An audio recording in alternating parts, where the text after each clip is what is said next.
Boa noite a todos.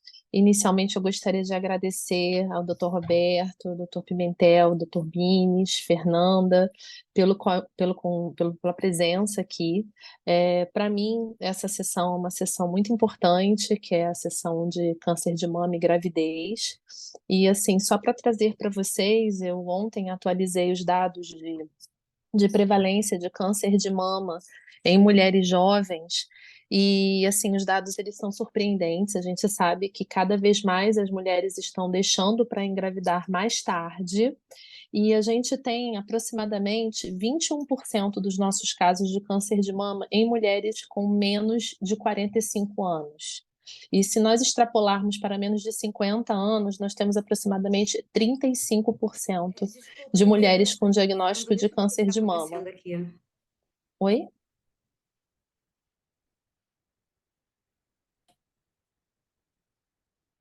Então, assim, é por isso que é tão importante, cada vez mais, que nós mastologistas, que os ginecologistas, que os obstetras saibam o manejo e saibam como a gente lida com essas pacientes jovens que estão engravidando, que estão tendo câncer de mama, se é seguro, se não é seguro. E para fazer a nossa mesa, nós convidamos, como eu já falei para vocês, o Dr. Roberto Antunes. Ele é diretor médico da Fertipraxis, Centro de Reprodução Humana. Ele é diretor da Sociedade Brasileira de Reprodução Assistida, diretor da Associação de Ginecologia e Obstetrícia do Rio de Janeiro, é coordenador da residência médica em ginecologia do Hospital Universitário Clementina Fraga Filho, da UFRJ, e mestre em fisiologia endócrina pela UFRJ. Dr. Francisco Pimentel, ele é mastologista, afiliado da Sociedade Brasileira de Mastologia, da American Society of Breast Cancer, da Breast Oncology, e da American Society of Breast Surgeons. E é presidente da comissão do título de especialista de mastologia, membro da comissão de mastologia da Febrasgo e cofundador da iniciativa Câncer de Mama Brasil. A doutora Fernanda é professora associada de obstetrícia da Unirio, coordenadora da obstetrícia da Perinatal Barra, e o doutor José Bines. Ele é médico do Serviço de Oncologia do INCA, do Instituto Nacional do Câncer, e coordenador do Serviço de Oncologia da Clínica São Vicente. Então, nós vamos começar com o doutor Roberto Antunes. Pode então projetar sua aula, por favor.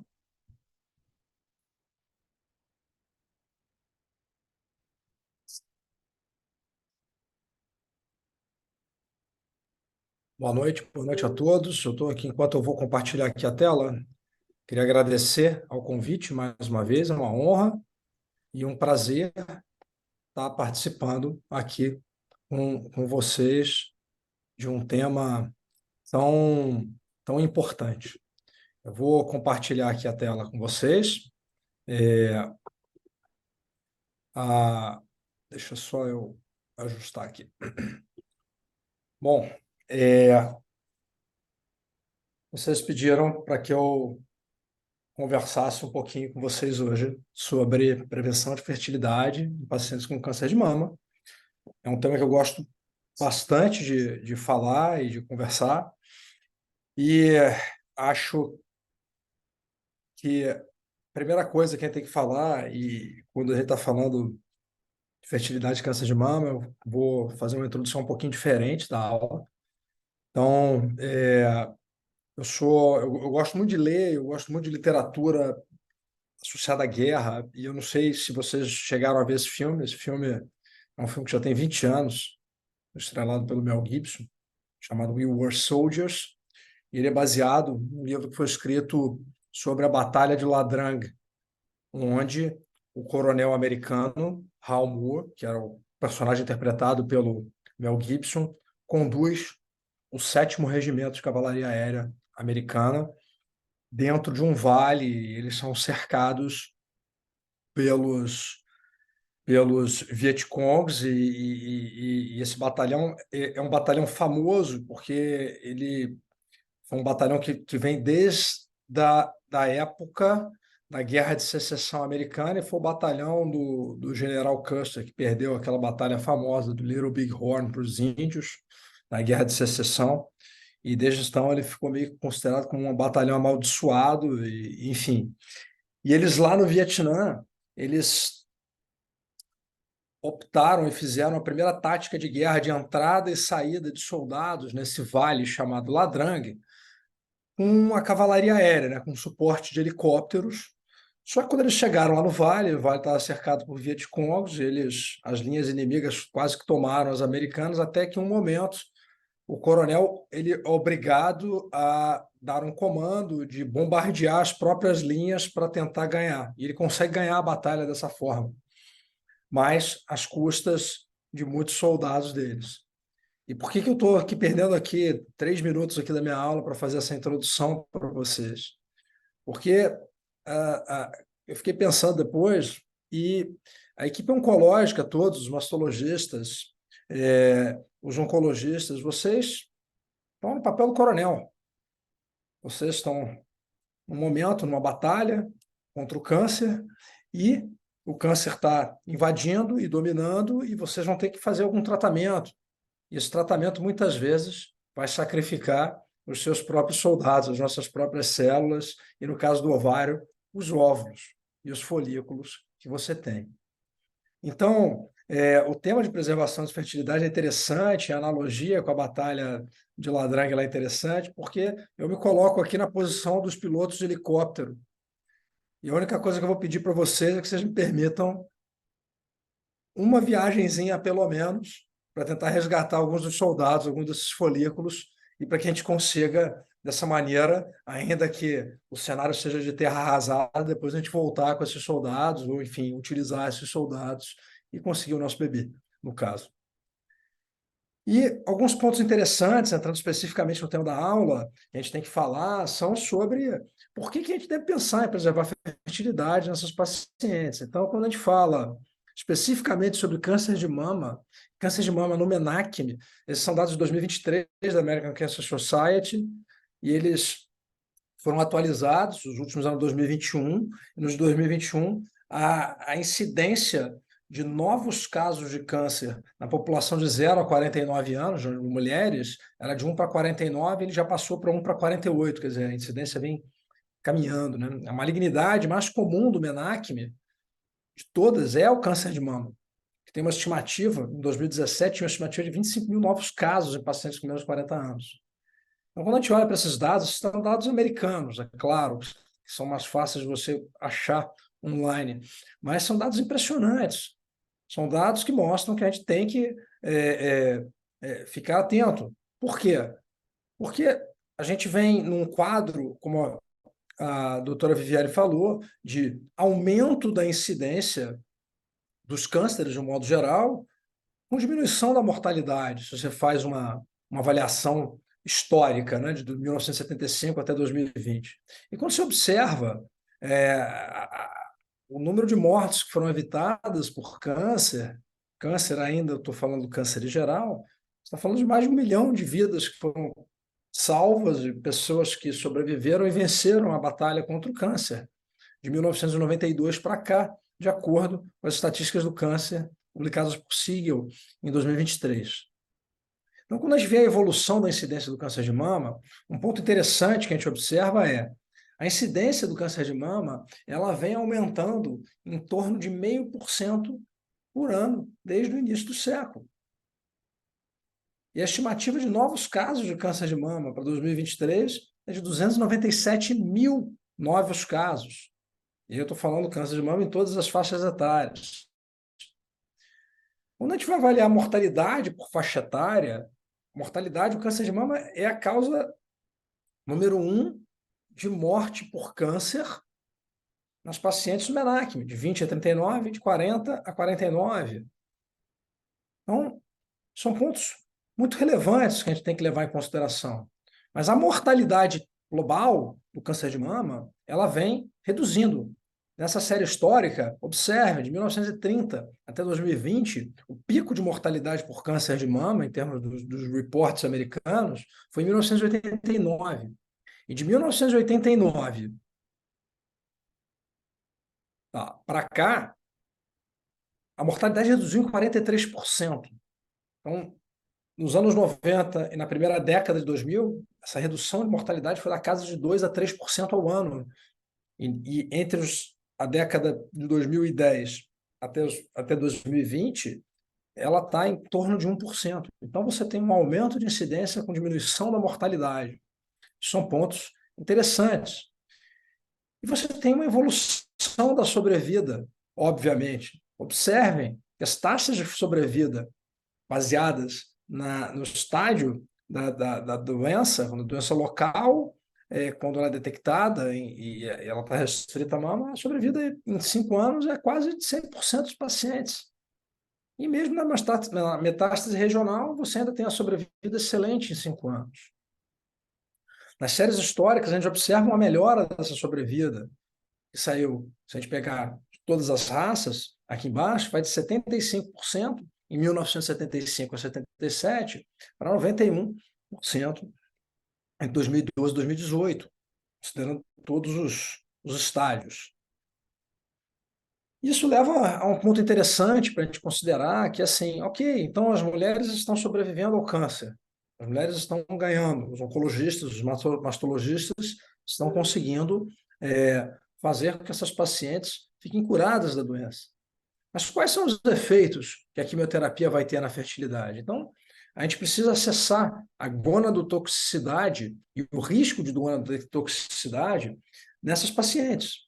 E isso vai estar associado principalmente a 3 pontos: idade, reserva ovariana antes do tratamento e o tipo de regime quimioterápico que essa paciente vai ter sido submetida. Esses são os 3 principais fatores que vão afetar a fertilidade.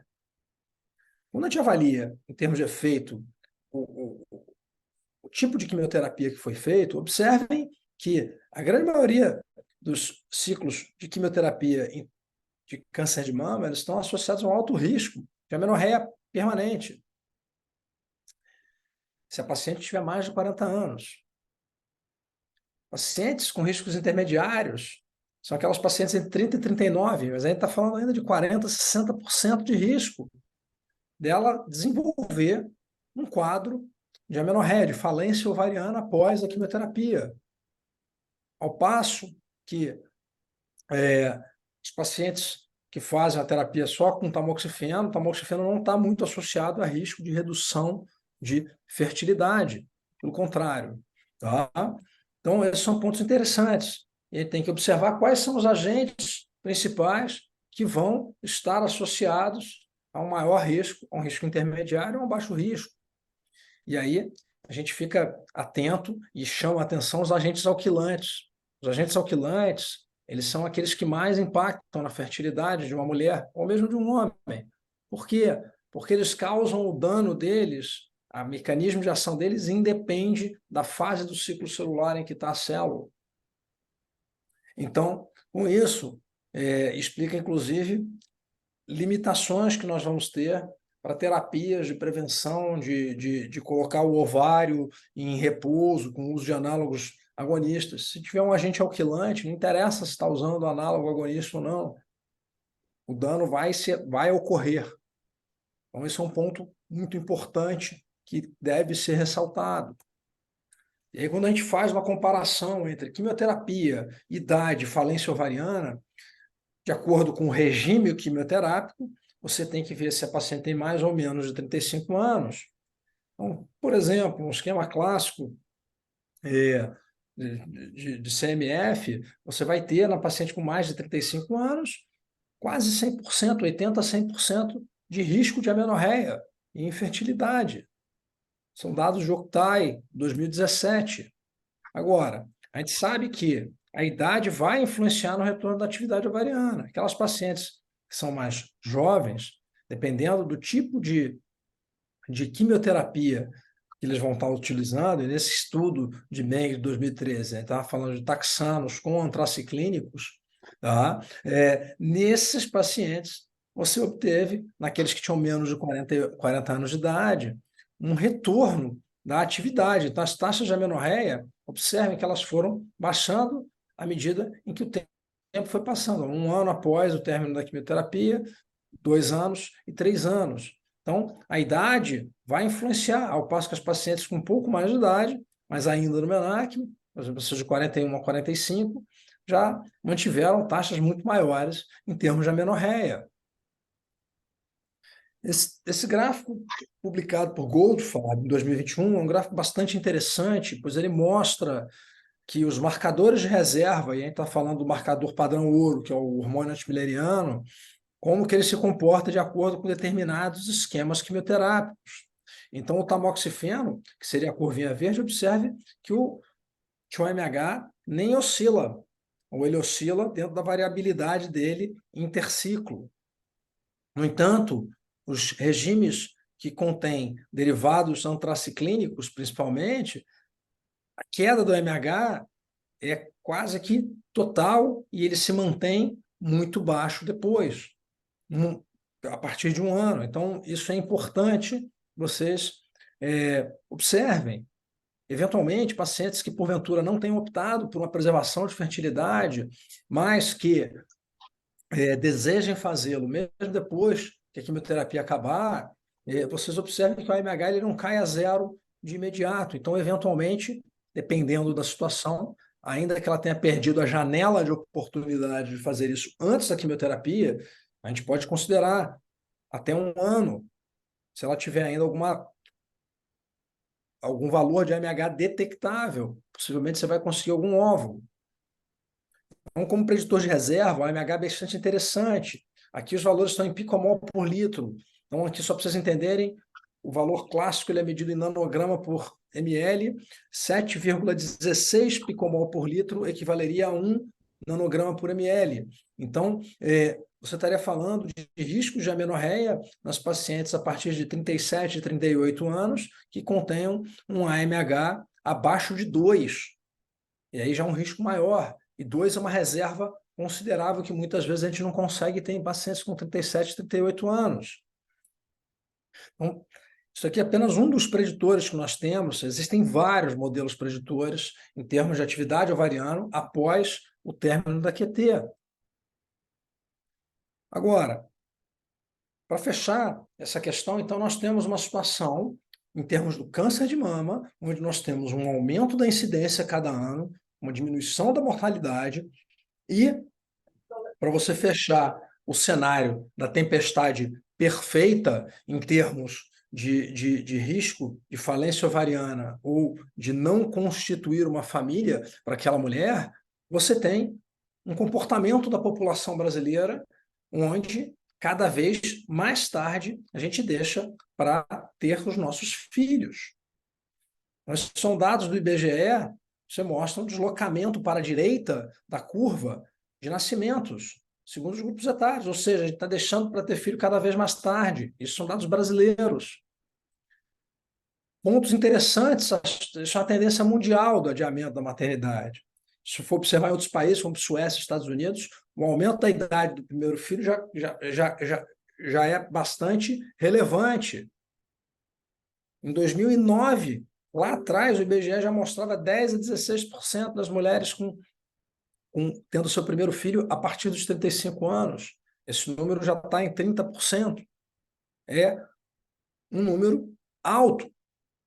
Então, quando a gente leva em consideração todos esses fatores, a gente vê a importância da gente preservar a fertilidade. Você tem um cenário de adiamento da maternidade, com diminuição da mortalidade pelo câncer, aumento da incidência do câncer no MENAC e manutenção de tratamentos gonadotóxicos clássicos como tratamentos de eleição.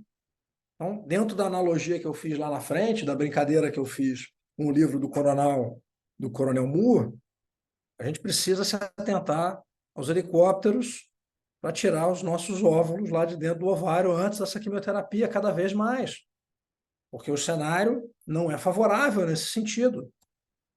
E para quem que a gente vai indicar? Em princípio, o tratamento de preservação de fertilidade ele pode ser indicado em todo e qualquer paciente com diagnóstico de câncer, mesmo em pacientes com estágios mais avançados. É óbvio que nos estágios mais avançados a gente precisa individualizar e fazer uma avaliação de potencial de sobrevida dessa paciente. Mas, em teoria, seria possível. E quais seriam as opções que nós teríamos em termos de preservação de fertilidade? Os Guidelines mais atuais em termos de recomendações são os guidelines da Sociedade Americana de Medicina Reprodutiva de 2018 de 2019 e o guideline da ASCO de 2018. E ele já coloca uma mudança interessante que antes desses guidelines o congelamento de eleição era em embriões, hoje eles colocam óvulos e embriões no mesmo patamar. Então, o congelamento de óvulos já pode ser feito. Além disso, eles fazem algumas considerações sobre o uso de análogos de NRH e sobre criopreservação de tecido ovariano. Eu nem vou entrar no mérito da criopreservação de tecido ovariano, porque para os pacientes de mama, em princípio, é só uma possibilidade mais remota. A gente fala muito mais em termos de congelamento de óvulos ou de embriões. O tecido ovariano seria restrito àquelas pacientes que porventura não tivesse uma autorização para uso, para estímulo ovariano, de jeito nenhum, e aí você poderia retirar o tecido. O tecido ovariano, a criopreservação dele já não é mais considerado experimental, também já é uma prática clínica bem estabelecida. Esse é um ponto interessante de lembrar disso. Mas, especificamente sobre o congelamento de embriões, é interessante a gente observar que a gente consegue taxas de gravidez bastante boas atualmente, principalmente em pacientes mais jovens. Essa seria uma tática bastante utilizada ou preferencial, eventualmente, para pacientes casados ou com relacionamentos estáveis. Mas, e aí eu ponho 3 asteriscos aí, a gente tem que levar em consideração que as taxas de separação e dissolução dos casais, quando a mulher tem um diagnóstico de câncer, pode chegar, de acordo com alguns dados de literatura, até 80%. E aí, quando o casal se separa, não adianta ter embrião. O embrião é do casal, não é da mulher. Dificilmente ela vai ter autorização do seu ex-marido para utilizar um embrião. Então, isso tem que ser muito bem pesado com o casal que está ali para fazer o procedimento. Lembrando que, na preservação de embriões, nós precisamos fazer o hiperestímulo. Agora, os novos protocolos de estímulo permitem um atraso mínimo no início da QT. Hoje em dia, eu consigo fazer 2 estímulos, se for o caso, antes do plano de saúde liberar a quimioterapia. Sobre a criopreservação de óvulos, atualmente, para mim, é o procedimento padrão de escolha. No meu centro, as taxas de sobrevida de óvulos coletados e congelados encontram-se em 97%. São dados que nos dão muita tranquilidade para que a gente execute o procedimento e a gente sabe que quando a gente vai descongelar os óvulos, a gente vai ter uma boa taxa de sobrevida desses óvulos. A técnica de vitrificação, depois que ela foi dominada, ela mudou, revolucionou o mercado da criopreservação. E os 2 principais pontos, quando a gente fala em termos de congelamento de óvulos, são preservar a autonomia reprodutiva da mulher e evitar eventuais questões éticas que envolvam o destino de embriões congelados.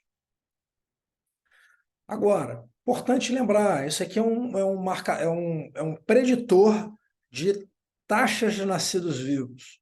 Não é pelo fato da paciente ter congelado óvulos que ela vai ter a garantia de ter um bebê. Observe que, de acordo com que a idade vai aumentando, seu preditor de Doyle, um preditor que eu gosto de mostrar muito, olha, uma paciente entre 30 e 34 anos que tem, ela precisa, para ter 50% de chance de ter um bebê, 7 óvulos. Já uma de 35 a 37 vai precisar de 8 a 9 para ter essa mesma taxa de 50% de chance. Ao passo que uma paciente entre 38 e 40 anos, de acordo com Doyle, para ter 50%, vai precisar de 13 a 14 óvulos. E olhem, as pacientes com 41 a 42 anos precisariam, para ter 50% de chance, em torno de 26 óvulos. Por aí vocês veem como que os óvulos envelhecem. Mas, se for possível recrutar, é melhor você dar uma pequena chance que você não dá chance nenhuma. E o que viabilizou esse atraso mínimo? Uma característica ovariana que nós detectamos, que é a das múltiplas ondas foliculares. Então, toda mulher, na verdade, tem mais de uma onda de recrutamento ovariano. Essa é a teoria que é mais aceita. Em torno de 68% das mulheres têm até 2 ondas e 32% têm até 3 ondas em um único ciclo menstrual, em um mês. E quando a gente faz uma avaliação entre estimular em qualquer momento do ciclo, que é o random start, contra a estimulação convencional, que seria aguardar a menstruação vir, você tem as mesmas taxas de recuperação de óvulos e fertilizações, de acordo com Kakmak. Von Wolf mostra também que nas pacientes com câncer, inclusive, você teve mais óvulos no random start. O balde mostra mesmo as taxas de blastulação e euploidia, quer dizer, os embriões são iguais, equivalentes, mesmas taxas de desfechos clínicos. Então, quando a gente vê uma meta-análise comparando random start com estimulação normal, você não vê diferença nos números de recuperação de óvulos ou de óvulos maduros em distintos momentos de início do estímulo. Isso é ótimo, porque isso permite que a gente não tenha atraso para o início da quimioterapia. O modelo clássico que nós temos em termos de estímulo ovariano para pacientes oncológicas, ele vai envolver o uso de antagonistas do GNRH para bloqueio da hipófise, o letrozol para que a gente diminua os valores de estradiol que a gente tem com hiperestímulo e uma estimulação clássica com FSH e LH ou FSH puro, vai depender do tipo de paciente. É possível, sim, fazer o que a gente chama de dual stimulation, que é você repetir esse processo 4 dias após a primeira coleta. E muitas vezes você consegue completar os 2 ciclos de coleta sem você ter 1 dia de atraso no início da quimioterapia. É importante a gente ressaltar hoje em dia que você já tem modelos de segurança mais amigáveis, inclusive com o uso de progestágenos, como a dihidrogesterona ou a medroxiprogesterona durante o estímulo. E você consegue recuperar e ter a mesma sobrevida equivalente ao que você tem nos protocolos clássicos. E por falar em sobrevida, é claro que essa é a grande preocupação dos oncologistas e dos mastologistas, e é a nossa também. O estímulo ovariano na paciente com câncer parece ser seguro. Quando você observa essa revisão sistemática, você não teve diminuição da sobrevida livre de doença nas pacientes que fizeram o estímulo, quando comparadas àquelas que não fizeram.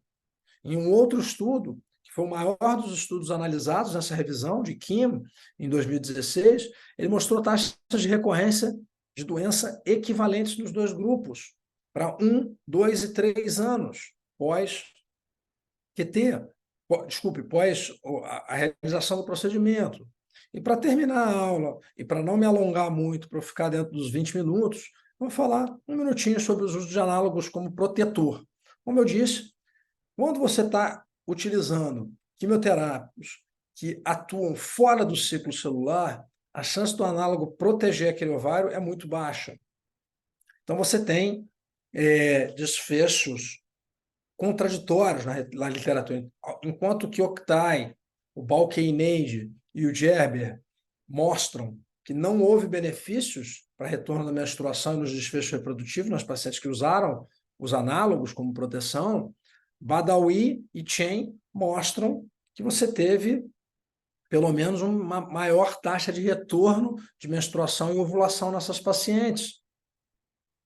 Mas quando nós pegamos uma revisão sistemática maior, que observou os desfechos de vários ensaios clínicos randomizados, você vê que você tem as mais diversas conclusões entre ser favoráveis ou não impactar os desfechos reprodutivos. Então, como eu disse, é um tema bastante contraditório ainda na literatura.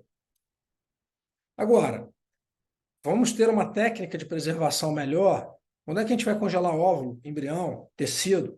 Nós vamos ter que levar em consideração uma série de pontos: idade, tratamento, estado civil, tipo de câncer, condição econômica, disponibilidade e o tempo que a gente vai ter. Então, como mensagens para casa, a gente tem alguns pontos interessantes a ressaltar. Primeiro, que o câncer em pacientes sem prole constituída, ele é uma realidade crescente do câncer de mama. Está aumentando a incidência no menacme. Congelamento de óvulos e embriões são técnicas bem estabelecidas e devem ser oferecidas a essas pacientes. Lembrem que hoje nós temos um atraso mínimo no início dos tratamentos com as técnicas de random start. Não há redução até o momento detectada de sobrevida livre de doença por conta do estímulo ovariano. Além disso, sobre os análogos, como eu disse, o uso é bastante controverso, com a função de preservar função de atividade ovariana, preservar óvulos. E deixar sempre uma última mensagem, que é o de que toda paciente com câncer e sem prole constituída deve ser oferecida a medida de preservar a fertilidade. E por que eu digo isso? E aí, como eu falei, fazendo mais uma analogia a um outro general, o general da 7ª Cavalaria, também, mas não o Coronel Moore, esse é o general George Custer, que foi esse que eu falei, que é o mais famoso deles, da Guerra de Secessão Americana. Ele, inclusive, morreu nessa batalha de Little Big Horn, mas a frase que é atribuída a ele é que não é suficiente lutar, é preciso lutar bem. E quando eu digo isso, eu sei que todos vocês fazem o maior esforço do mundo para que vocês consigam curar seus pacientes, eu não tenho dúvida disso. E vocês estão sendo extremamente bem-sucedidos nisso. 43% de redução da mortalidade. Os tratamentos estão sendo cada vez melhores, mas ainda são muito mutiladores do ponto de vista reprodutivo. Então, a gente precisa tentar pensar em programar e pensar no futuro dessas pacientes, porque elas estão morrendo cada vez menos graças à eficiência que vocês estão tendo no tratamento. Porque essas pacientes vão querer constituir prole depois. E eu deixo aqui a última mensagem de que é possível sim ser mãe após o câncer, desde que a gente consiga tentar obedecer e fazer e realizar os processos associados à preservação de fertilidade. Era isso que eu tinha para falar para vocês hoje, e quaisquer dúvidas que vocês tenham, eu fico à disposição. Muito obrigado.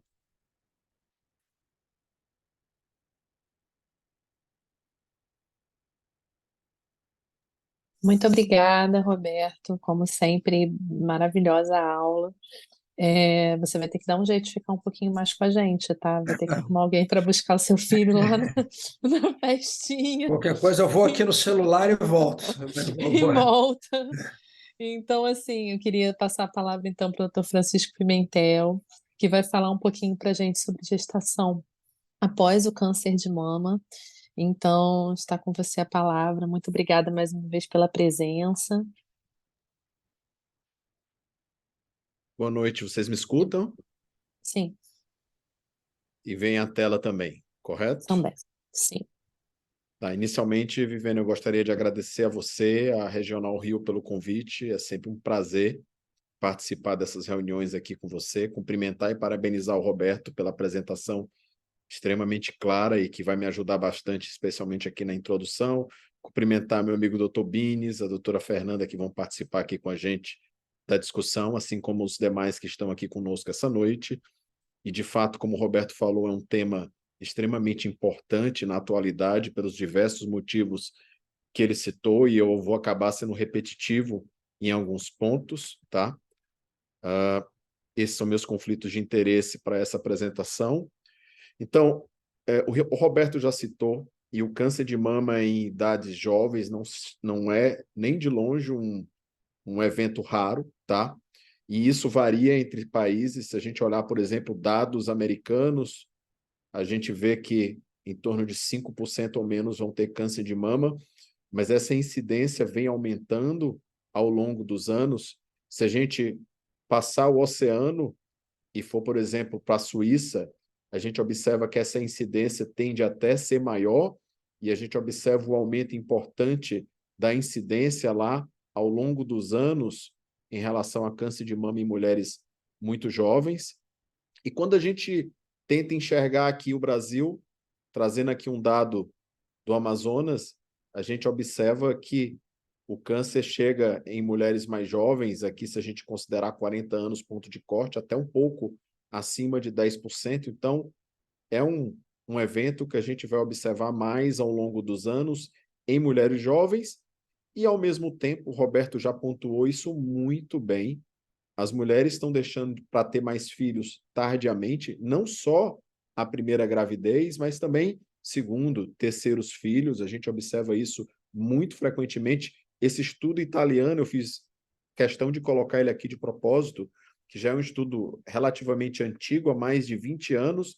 Os autores, inclusive, postularam uma previsão que em 2025, daqui a 2 anos, 1 em cada 4 mulheres vão ter pelo menos um filho no que eles chamam de idades mais velhas para engravidar, AMA, uma sigla em inglês, acima de 35 anos, e é uma realidade mundial e brasileira, como o Roberto mostrou.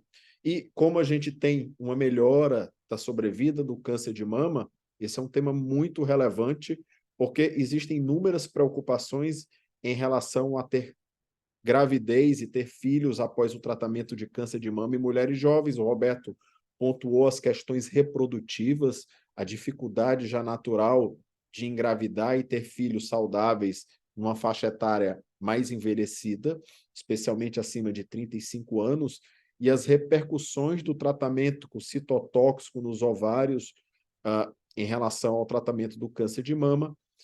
E do nosso lado, aquela preocupação daquele ambiente hormonal comum da gravidez, se isso poderia piorar o prognóstico dessas pacientes, e talvez mais importante, a relação entre esse tratamento e o impacto no desfecho oncológico, o impacto nas gravidezes futuras dessas mulheres e a interrupção de tratamento para essas mulheres poderem engravidar.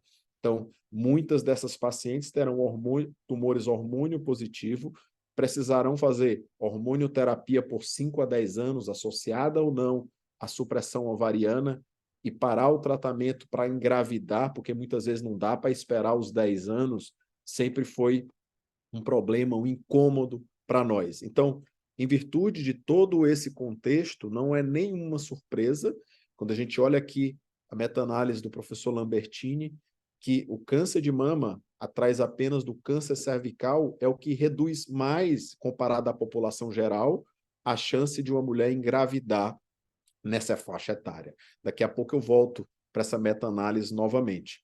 Mas quando a gente olha, de fato, os dados que nós temos na literatura em relação a prognóstico de pacientes que têm gravidezes após câncer de mama, e olha, eu estou falando aqui apenas de estudos retrospectivos, que é só o que nós não temos nenhum estudo randomizado de segurança. Essas são meta-análises que já têm até algumas mais de 10 anos de publicação. A gente olha que ter uma gravidez após o câncer de mama não piorou o prognóstico. Uma das grandes preocupações desses estudos e dessas meta-análises era o efeito da mãe saudável, healthy mother, né? Ou seja, aquelas pacientes que têm gravidez após câncer de mama são aquelas mulheres, em geral, de melhor prognóstico. Então, será que era seguro mesmo ter uma gravidez após câncer de mama, já que já há um viés natural daquelas pacientes que vão engravidar já serem de melhor prognóstico? Ao mesmo tempo, muitas dessas meta-análises, alguns estudos incluíam pacientes que tinham câncer de mama durante a gravidez. Então, o número de pacientes era pequeno. Bom, isso tem melhorado ao longo dos anos e melhorou substancialmente o entendimento com essa meta-análise do Dr. Lambertini, publicada há 2 anos atrás. É a mais robusta que nós temos em termos de número de pacientes. Os autores avaliaram mulheres da população geral, mais de 100 mil mulheres que tiveram câncer de mama, e dessas, 7.500 mulheres tiveram câncer de mama tiveram gravidez após câncer de mama em mais de 30 estudos, quase 40 estudos, 39 estudos.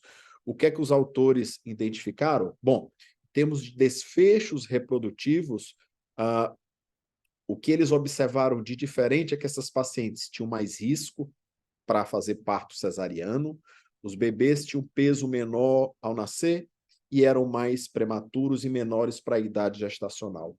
Possivelmente esse efeito foi mais relacionado ao fato dessas pacientes terem feito quimioterapia antes de engravidarem, até 1 ano antes de engravidar. Então, a relação principal desses desfechos reprodutivos foram mais relacionados a essa quimioterapia recente. Os outros desfechos não foram importantes, como indução de aborto ou mesmo malformações. Bom, quando a gente olha de para desfecho oncológico, e a gente olha, analisando todos os estudos e aqueles estudos que os autores corrigiram para viés, as pacientes que tiveram filhos tiveram um impacto melhor do que comparado àquelas que não tiveram filhos após câncer de mama e gravidez. De novo, será que a gente está falando aqui daquele efeito da mãe saudável? Bom, vamos olhar para a sobrevida global. A mesma coisa. Aquelas pacientes que tiveram filhos após câncer de mama, em gravidez após câncer de mama, vão melhor em todos os estudos, como vão melhor também naqueles estudos que foram corrigidos para viés.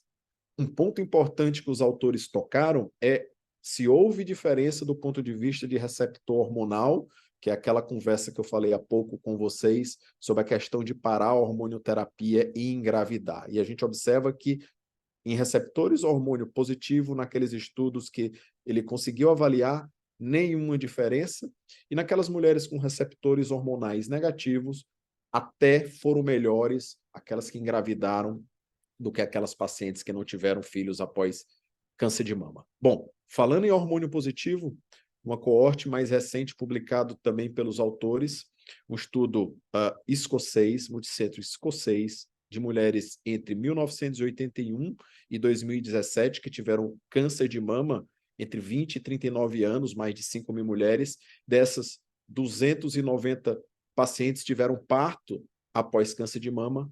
Como vocês podem observar aqui à direita, nas curvas, não há um efeito deletério em engravidar e ter filho após câncer de mama nesse estudo, mesmo em pacientes com receptores hormonais positivos.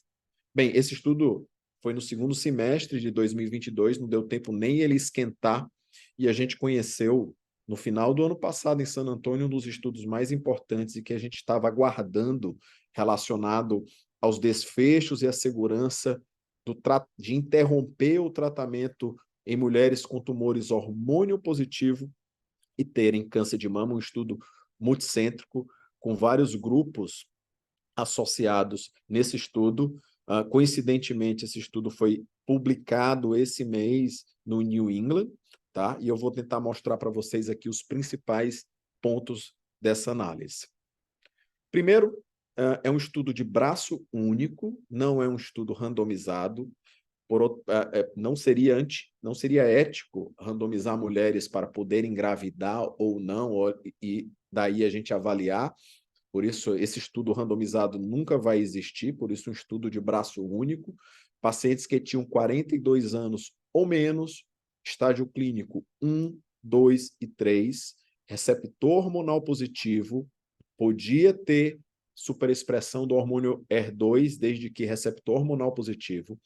Essas pacientes teriam que, no mínimo, terem realizado 18 meses de hormonioterapia e não mais do que 30 meses.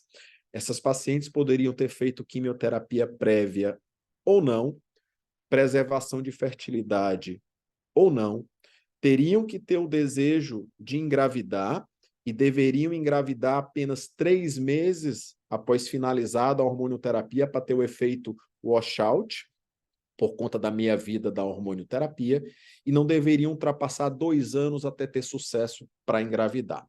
Os autores reforçavam a sugestão de tentar métodos reprodutivos para engravidar se não conseguisse engravidar com 1 ano após interrompida a hormonioterapia, e a reprodução, portanto, assistida era permitida.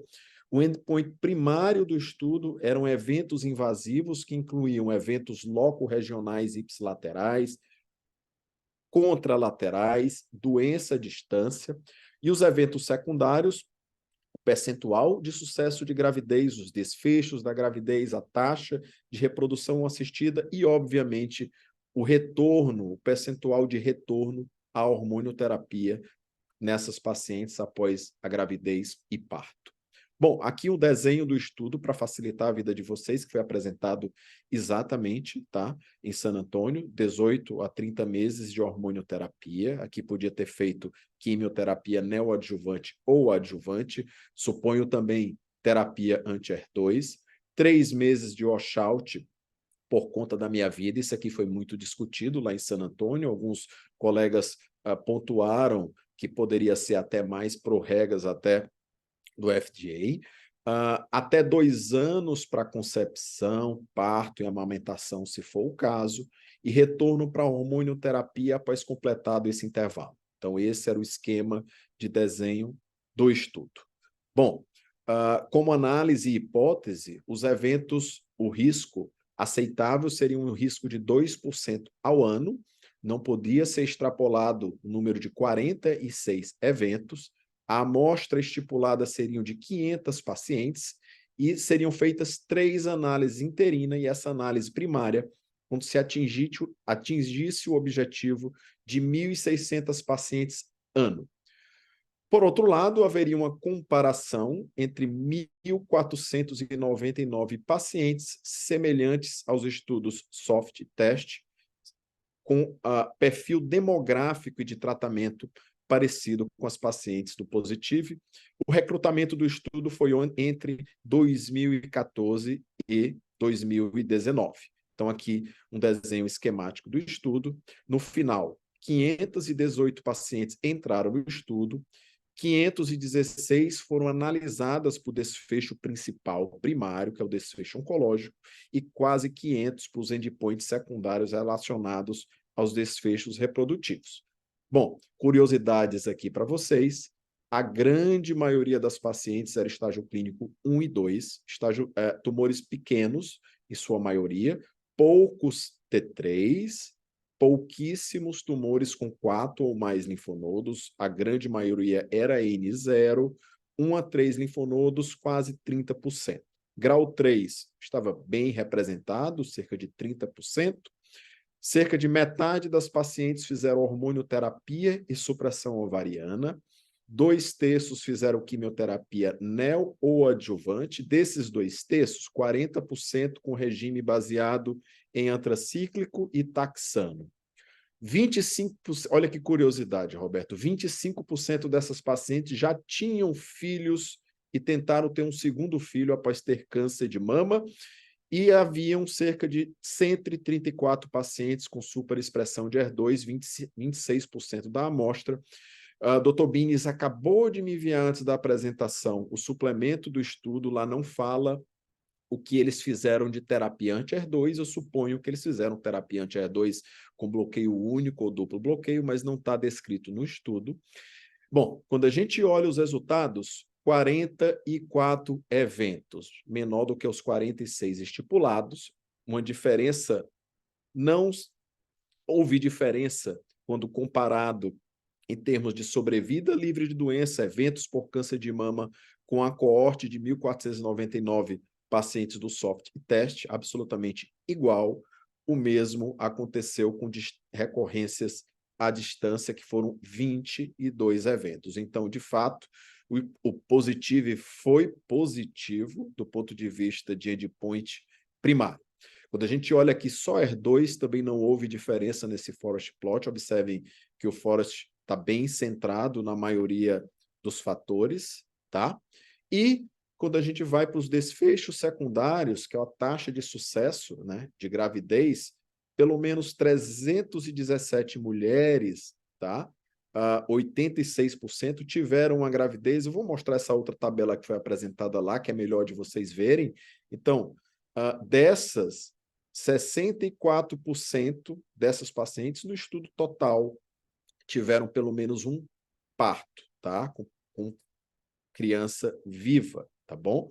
E observem aqui que, diferente da meta-análise do professor Lambertini, menos pacientes fizeram cesárea.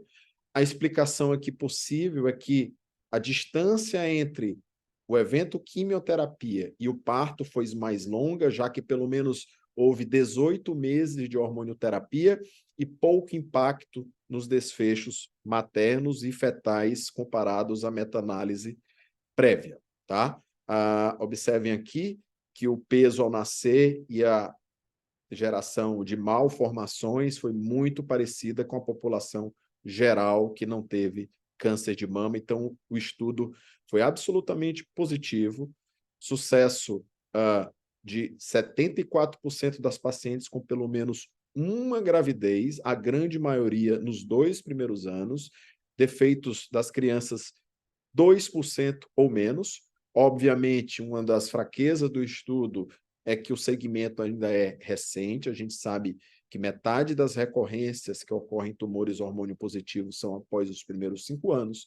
Então, é muito importante a gente acompanhar o segmento dessas pacientes, mas, sem sombra de dúvida, esse estudo traz um impacto interessante para a gente aplicar isso na nossa prática e a gente ter tranquilidade para orientar melhor as pacientes do ponto de vista de ter gravidez após câncer de mama em tumores hormônio positivo. Bom, não acaba por aí. Esse estudo foi desenhado entre 2014 e 2019, mas há outros detalhes contemporâneos em relação à gravidez e câncer após câncer de mama. Por exemplo, nos próprios tumores luminais, a gente vai se deparar mais frequentemente com o uso de inibidores de CDK por até 2 anos em pacientes de alto risco, ou talvez até em pacientes N0, depende do resultado do Nathalie que vai vir aqui na ASCO, mas serão 2 anos, então talvez não tenha um grande impacto em relação aos resultados do positivo. A gente vai ter aí talvez uns 5% de pacientes com mutação BRCA de alto risco. Aqui é 1 ano de tratamento, eu também não acredito que vai ter um grande impacto na nossa vida. Nesse estudo foram incluídos pacientes HER2, então eu coloquei aqui em cinza, porque talvez já seja uma experiência mais tranquila para nós. Possivelmente não foram incluídas pacientes para usar TDM1, porque a randomização parou em 2019, mas o uso de TDM1 é muito parecida com as outras terapias HER2 em doença residual. E em triplo negativo, talvez esse intervalo seja interessante, a gente vai ter frequentemente aí o uso de imunoterapia adjuvante, eventualmente capecitabina e eventualmente olaparib também adjuvante nessas pacientes. Falando em olaparib, em mutação, talvez uma pergunta que me façam durante a discussão, será que é seguro ter uma gravidez em pacientes mutadas após câncer de mama?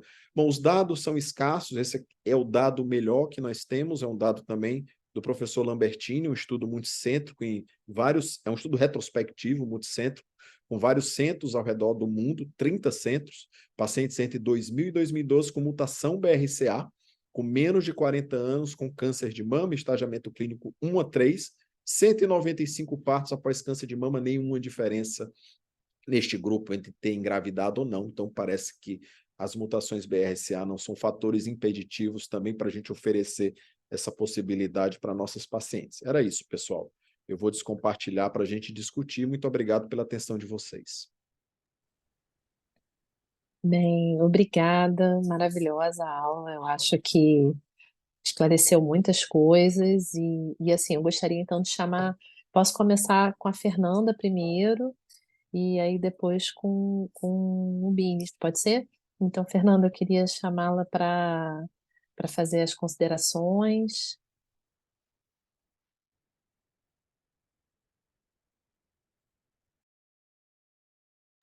Tá mudo. Oi, gente.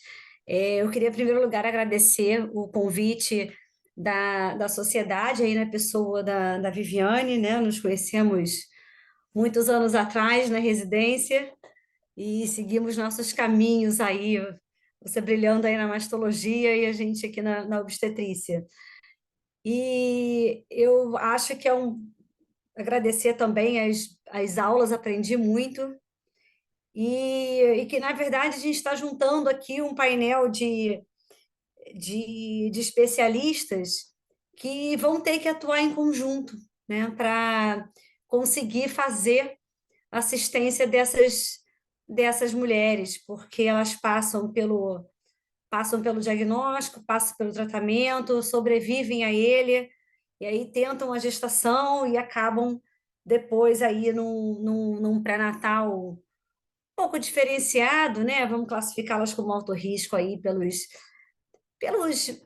pela incidência um pouco maior aí que a gente vê de prematuridade, de baixo peso ao nascer. Então, a gente tem um olhar um pouco mais cuidadoso para essas mulheres, mas depende todo esse time, né, trabalhando em conjunto. E o raciocínio, né, pegando aí o gancho da aula do professor do Roberto, é justamente esse, né? A gente ter as mulheres engravidando mais tarde, e aí a gente vê essa sobrevida maior do câncer, os tratamentos, e a gente hoje se depara com situações que a gente não via 20 anos atrás, 15 anos atrás, eram casos muito mais raros, né? E, e a gestação, eu queria pontuar aqui, é que mais do que o sucesso, né? A gente falando aqui da parte médica disso, né?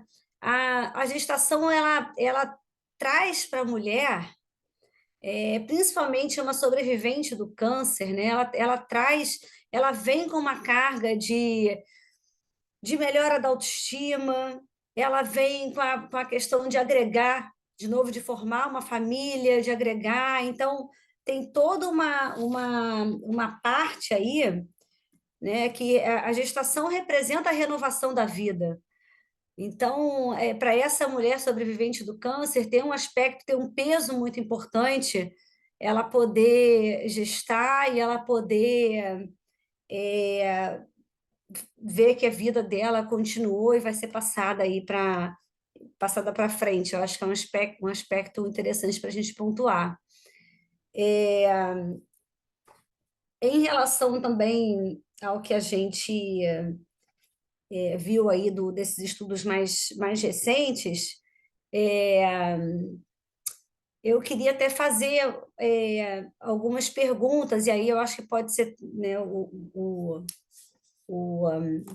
professor Francisco a responder. Essas mulheres desse estudo agora que saiu da New England, essas gestações, elas tinham preservado óvulo antes? Tem alguma coisa nesse sentido? Não foi descrito isso? Se elas tinham preservado e depois fizeram fertilização? Se teve gestação espontânea? Como que está isso? Não sei se o Roberto também pode ajudar.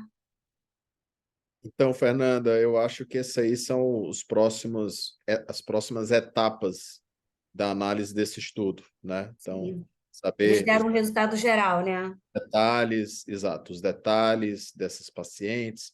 A gravidez era permitida até 2 anos e era encorajada alguma técnica reprodutiva se com 1 ano as pacientes não tivessem sucesso, tá? Então, eu acho que a gente vai aguardar aí cenas dos próximos capítulos para detalhar como foram essas técnicas reprodutivas que os autores utilizaram. Tá certo. E então pela fala pelo que a gente tem visto, né, e pela fala de vocês também, provavelmente existe uma relação de intervalo muito curto da quimioterapia com a gestação e alguns efeitos adversos aí gestacionais. Então é interessante ela esperar um pouco para engravidar. Como que vocês costumam aconselhar essas mulheres? Porque se ela tem óvulo congelado, é mais fácil, né? Então, Fernanda, sempre existia a discussão qual era o time ideal da gente esperar, né? Isso. 1 ano, 2 anos.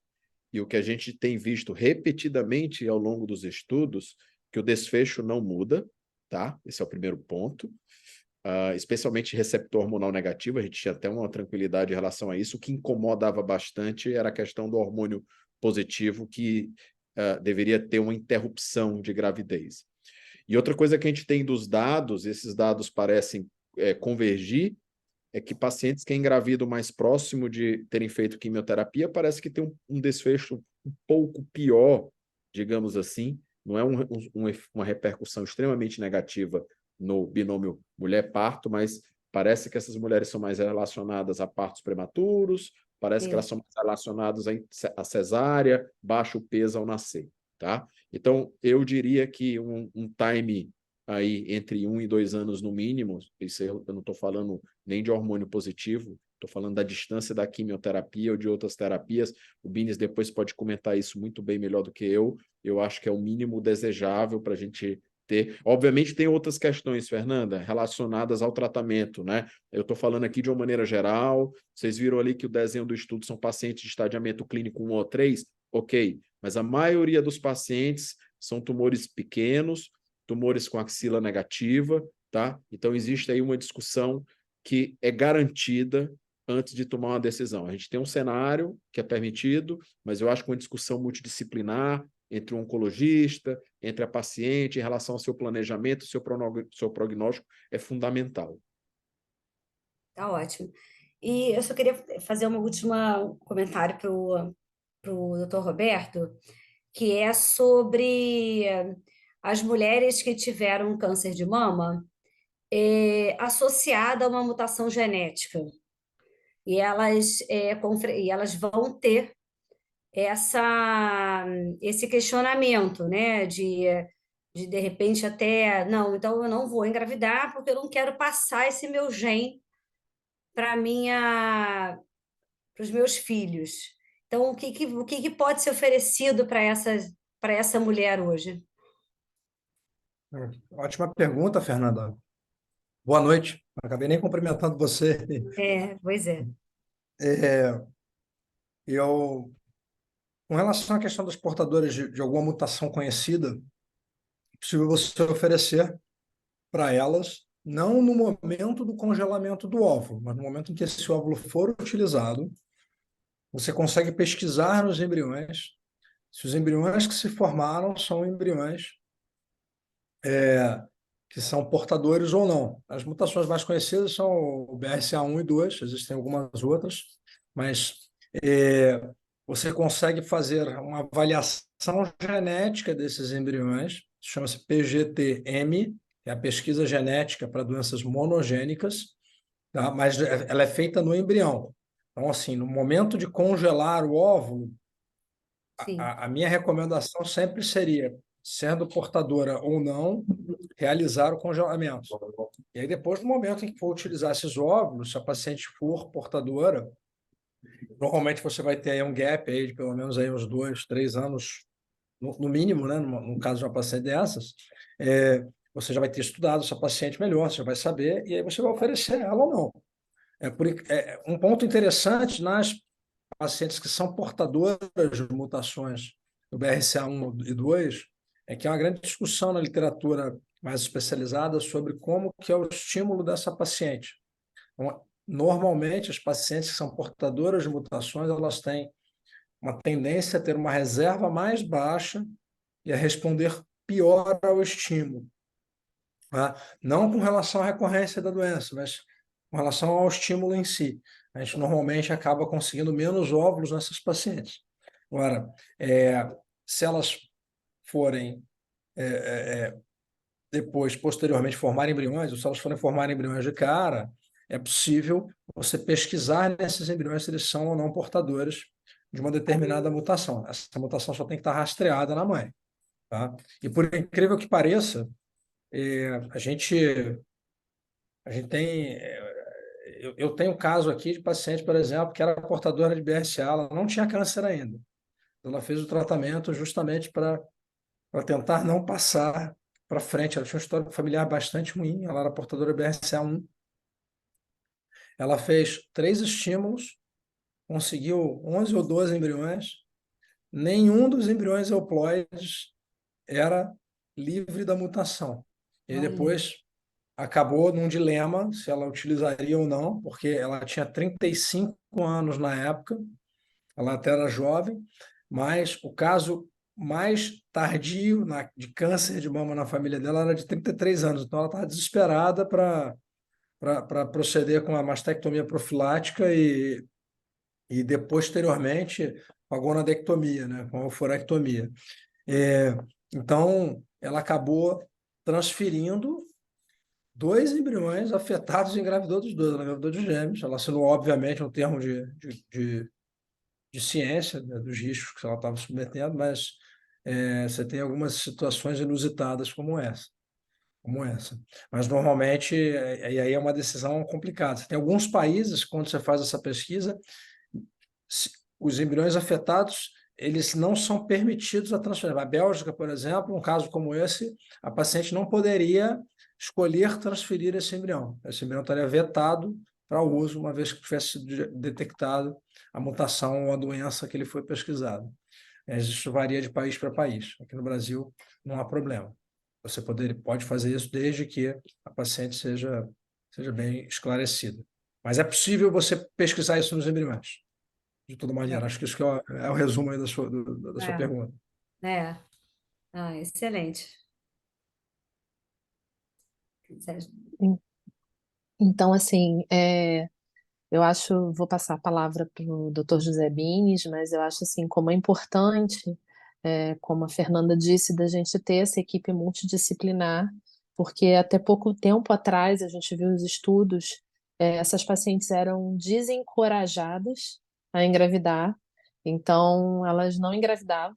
Era quase que uma paciente que estava fadada a não ter filhos, ou então não ter mais filhos e como isso vem mudando. Então, por isso que eu fico muito feliz com essa sessão e com tudo que a gente evoluiu até o momento. Então, queria passar a palavra ao Dr. José para falar um pouquinho sobre a visão do oncologista, fazer suas considerações que são sempre muito, muito pertinentes. Obrigado, Viviane. Boa noite a todos.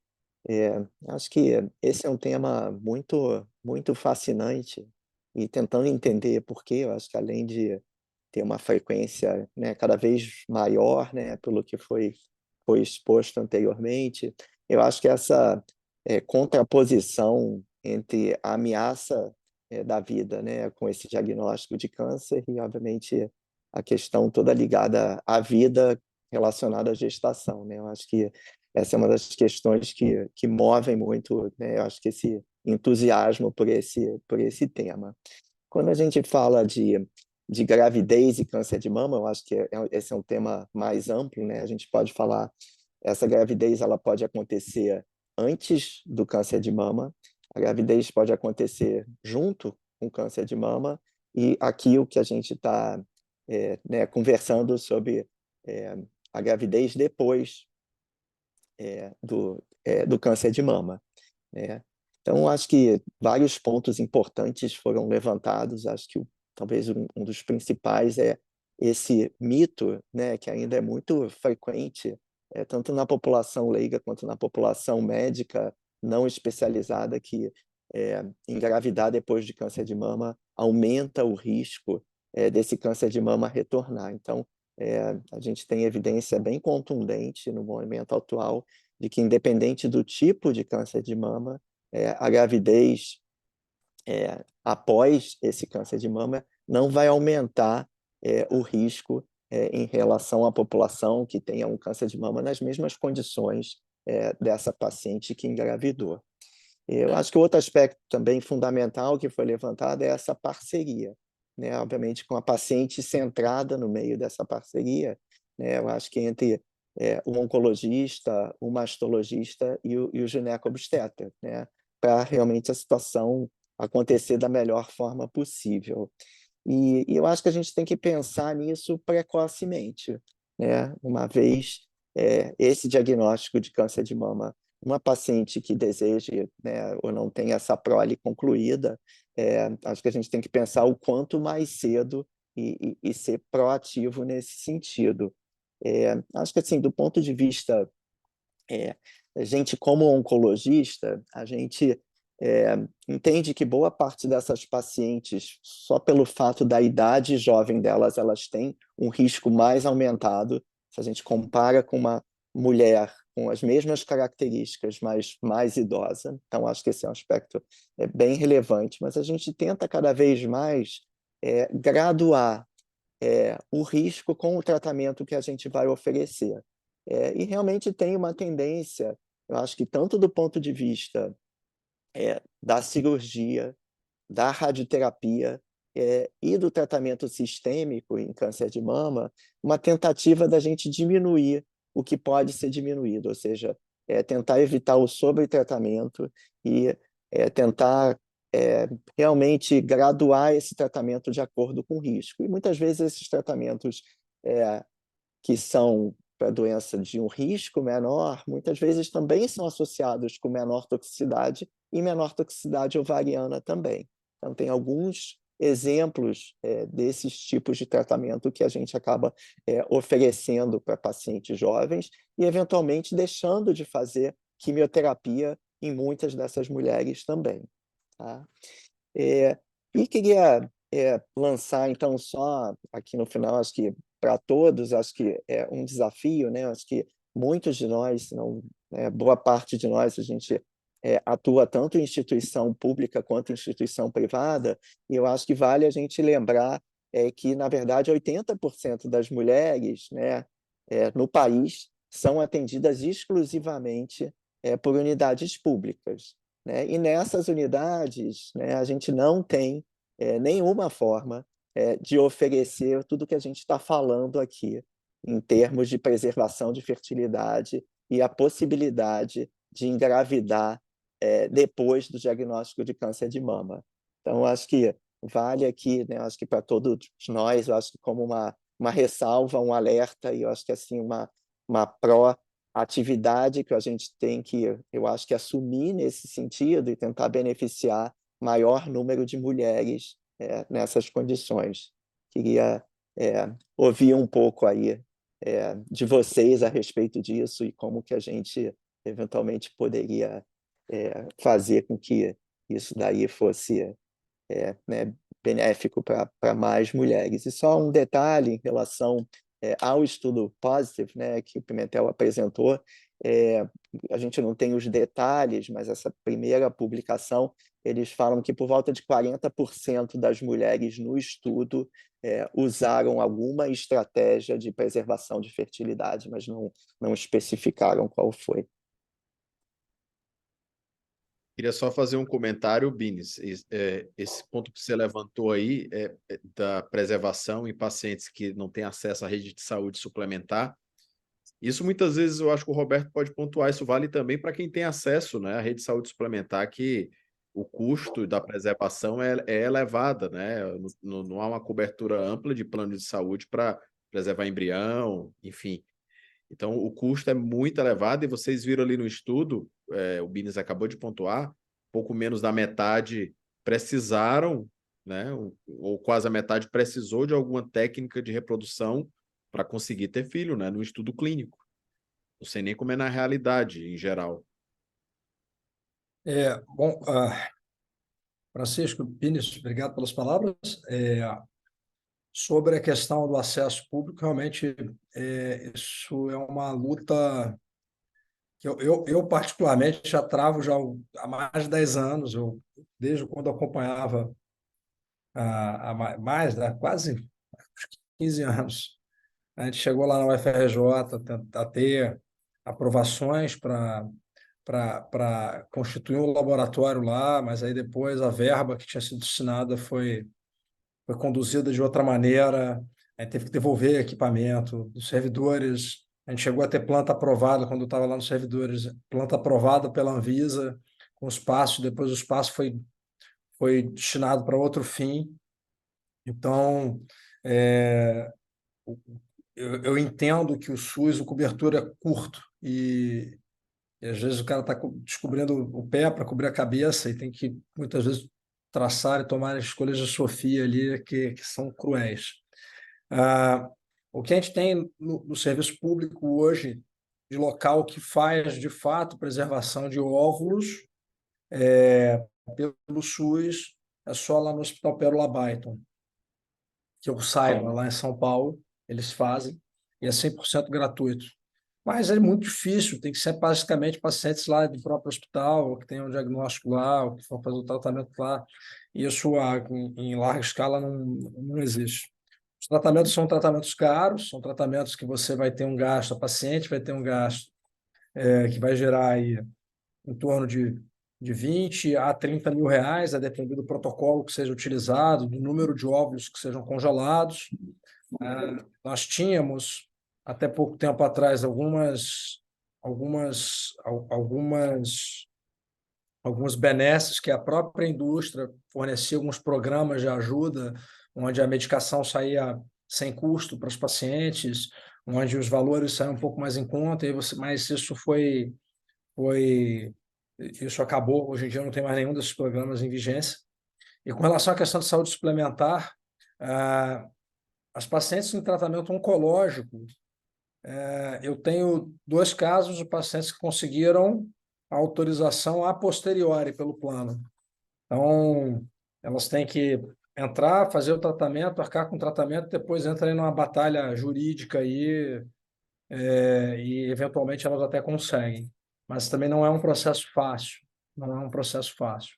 E acho que, na realidade do SUS, o que a gente vai ter que fazer muitas vezes é, nessas pacientes mais jovens, eventualmente jogar com os dados clínicos e com os estudos clínicos, eventualmente optar por protocolos menor, gonotoxicidade, com ou sem grande evidência, eventualmente fazer o bloqueio com análogos e situações nesse sentido. Mas é realmente uma realidade bastante difícil. É realmente uma realidade bastante difícil que a gente tem aqui no Brasil, dentro da esfera do SUS. Eu diria ainda mais, que é uma realidade ainda distante da maioria das pacientes, mesmo que tenham acesso à saúde suplementar. Tá? A gente recebe muito menos pacientes do que a gente gostaria de receber, porque você tem a limitação de acesso imposta pela questão econômica aqui no Brasil. Isso é um fato. E a não cobertura pela rede suplementar. E aí é uma limitação importante. E muitas vezes depois essas pacientes, aquelas que de fato entram em menopausa, e o mais difícil é quando a gente não sabe quem é que vai ou quem não vai entrar, é jogar um dado para o alto e torcer para cair no lado que não entrou em menopausa, que vai eventualmente conseguir engravidar espontaneamente, senão, invariavelmente, vai ter que passar aqui para utilizar ovos doados ou alguma situação nesse sentido. Acho que uma última ressalva só importante para fazer é a que eu disse com relação à questão da formação de embriões. Hoje em dia, eu acho que formar embriões deve ser considerado somente em situações bastante pontuais.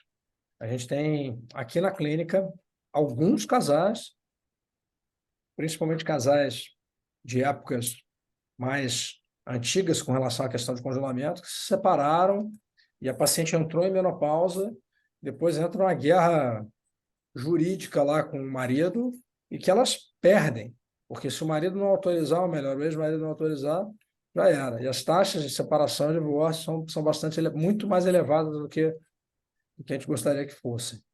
Enfim, esses são os pontos que eu tinha aí para colocar. Fico à disposição aqui para quaisquer dúvidas que vocês tenham. Nós temos duas dúvidas no chat. A gente também não pode abrir muito mais, porque já são 8h50, então acho que a gente vê as dúvidas que estão no chat. Eu não sei, o Rafael está aí, eu sei que ele gosta muito desse tema, não sei se ele quer falar alguma coisa.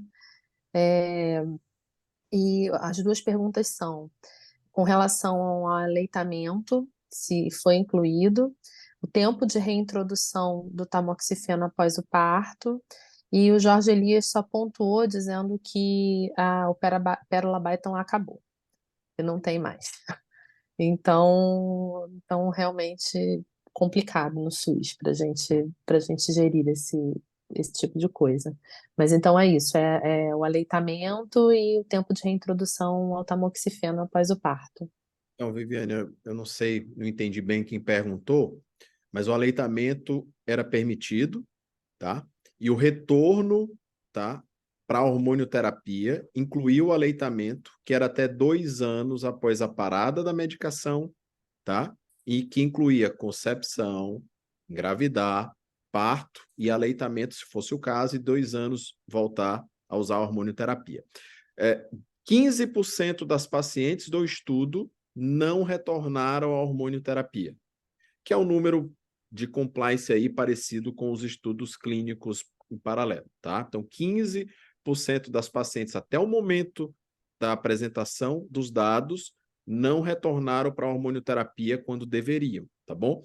E só para finalizar o que o Roberto comentou há pouco, Roberto, das 60 pacientes que fizeram quimioterapia, menos de 15 fizeram no global, 15% fizeram associados a GNRH. E isso não foi considerado estratégia reprodutiva nesses 40 e poucos por cento que o Bini citou, tá? Esses 43% são as estratégias diretamente que a gente não sabe qual foram e que vão vir em outros detalhes nas próximas publicações. Então, cerca de menos de 15% fizeram GNRH associada à quimioterapia. 45% das 60 não fizeram apenas quimioterapia. Então, acredito foi o Gilson que perguntou. Você quer fazer alguma consideração? Deixa o Binis falar. Não, acho que só considerar, acho que reforçando o que Pimentel falou, mas lembrando que uma vez passados esses anos e desses 2 anos do estudo, a paciente teve a concepção, teve a gravidez, teve o aleitamento. Uma vez passado esse período e a paciente retoma o tratamento, seja hormonal, que ela vinha fazendo, a princípio ela não deve aleitar, né? Não deve seguir com aleitamento concomitante, né? Isso é importante reforçar, né? Então, não tem, tem contraindicação de fazer aleitamento concomitante, seja com terapia anti-HER2, seja com hormonioterapia. Então, a gente está falando, ela usou esses 2 anos e teve o aleitamento, para depois, então, terminar desse período, né, ela parou o aleitamento e aí retornou à terapia hormonal.